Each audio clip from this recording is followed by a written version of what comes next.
So my interest in flying, I don't really come from a background of aviators, so they kind of describe me as what's called a first-generation pilot. So I have no background in the aviation field at all. What kind of sparked it was my dad, when I was little, he used to go on work trips a lot, and he used to have to travel a lot for work. And sometimes we'd get to go along with him to some of the places he had to go to.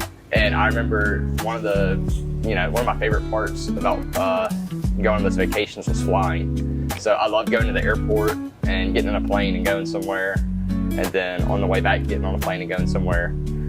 It was one of my favorite things to do. This kind of sounds terrible, but I remember sometimes on some vacations, like I kind of just be waiting to hop back on the plane again, as bad as that sounds. Yeah, that kind of sparked an interest in me when I was about 10 years old. Once I turned about 16 or 15, that's kind of when I put it to reality and started working on it. When I was 15, I started doing ground lessons, which is, there was an online ground school that I did. And with this online ground school, I would go take classes online where you started learning kind of the basics of flying, which kind of talked about, principles of lift and how things work in the airplane, what different instruments inside the airplane mean. I kind of learned how to do all of that on that ground school. My school was very helpful as well with my flying. They allotted me like free periods to go out and fly, because I was basically doing 2 schools at once. So boxes school, and then I started doing obviously high school. January 2nd of 2024 did my first solo flight, and then ever since then I was constantly challenging myself with aviation, and it's not very easy to get into, because you really have to learn how to maneuver it all into your schedule, and especially with how much it costs and everything. Exactly 2 years later, I took my final test and I got my license. So June 23rd of 2025, I finally wrapped up my license, and I'm officially a licensed private pilot. So we had 4 weather delays. So I was supposed to get my license originally back in March. And every time that the dude who was gonna come examine me for my flight, for my check ride, when we came out here, we looked and we were like, the weather's awful, we can't fly. We did that 4 more times. And then finally on June 23rd, we got it all wrapped up, and we finally got my license. When I went to go to aviation school in Auburn, so I kind of forgot to say this earlier, but back in, I think I was either 12 or 13, I had a flight that I went up for on my birthday, where we flew in a little Cessna 172 out of Auburn's airport. And we went up around Auburn in an Auburn, what's called Auburn Cessna, because the person who's taking me up, he used to be an old flight instructor at Auburn. And I flew around and I was like, I'd love to go to this school one day. And then obviously I've been an Auburn fan my entire life. So it's really, really nice that they have an aviation program there as well. So I went and toured for the first time back in my sophomore year. And then I then went back the fall of my senior year to tour around. And I remember I was just like, this place is going to be home for the aviation program. Their aviation program is quite tremendous. They're definitely one of the best in the nation. I'm ready to go to it. And it's gonna be very awesome. So my main goal before I got my private was I just wanted to get my license, because we do something, or I do something where it's like short-term goals and long-term goals. My short-term was to get my license. My long-term is to eventually one day go off to an airline.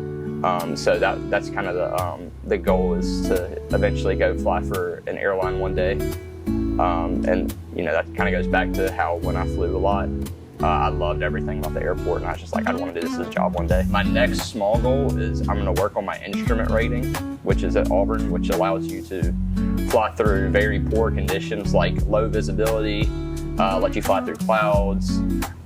It's kind of helps you zone in on the instruments in the cockpit, so you're relying more on things inside versus things you can see.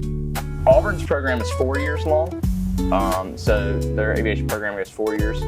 I may possibly get done with it before then, because when you go to Auburn, your first entire freshman year of the aviation program, you're working towards your private. And that's one thing that they've definitely done, is they've started saying to where, hey, if you their aviation program got so hard to get into that they were like, hey, if you really want to double your chances of getting in, go ahead and get your private.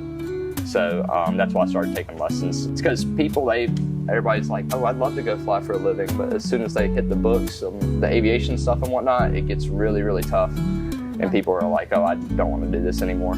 So it's just kind of more of like, do they really want to fly, or are they just kind of just testing it out and easing the waters? So they were like, hey, if you really know this is what you want to do, go ahead and get your private. So we know like, hey, they're actually serious about this. So mine with identifying, it probably first off go to the Lord. I mean, I'm nothing without Him and me. So, I would not be able to do any of this without Him. So, there were some times where it really challenged me with my faith with flying, because sometimes I'd really get down on myself, not in a bad way, but just kind of be like, man, like I really wish I could get this knocked out sooner.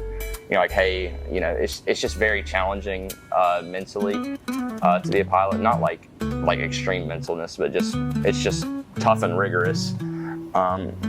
But just being consistent with the Lord about it definitely helped me. I'm very, very blessed to be in this spot, because I mean, most people, they don't have the chance to do this. So with having Him first in my life, all things are possible. I kind of identify myself as well with, once I get down the road, there's a part of me that also wants to go help people with flying. So I've heard of organizations and other things where they kind of allow people who are not able to fund flights to, go get medical treatment or anything. There's like aviation clubs and whatnot that will help them go get the treatment they need. So, if somebody's located in Atlanta, and they're like, hey, to get this treatment, you're going to have to go all the way out to LA. You can there's a group that will be like, hey, we're going to pitch in for this flight for you, and we're going to fly you to where you need to get your treatment. So that'd definitely be a way. And I just love people. So that's definitely why I want to do this. So probably be Top Gun. I'm kidding. I'm kidding. I can't really think of one off the top of my head, but I mean, I'll go back to my senior quote. My senior quote is just "Fly High, Free Bird" by Leonard Skinner. So I mean,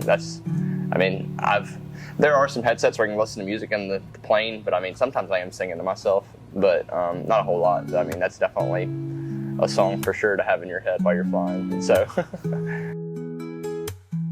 so my parents, when they knew ever since I was little that I did want to become a pilot. When I fully wanted to start getting into it, my mom was definitely a little skeptical. She was supportive, but she is not a flyer. She does not flying on planes. She does not like it. My dad, I mean, he doesn't have a problem with it. So they were very supportive of it. They helped me my entire way of getting my license, with payments and everything, and maybe paying for half of my lesson here or there, some of the things like that. So they're very, very helpful, and I'm very thankful for them.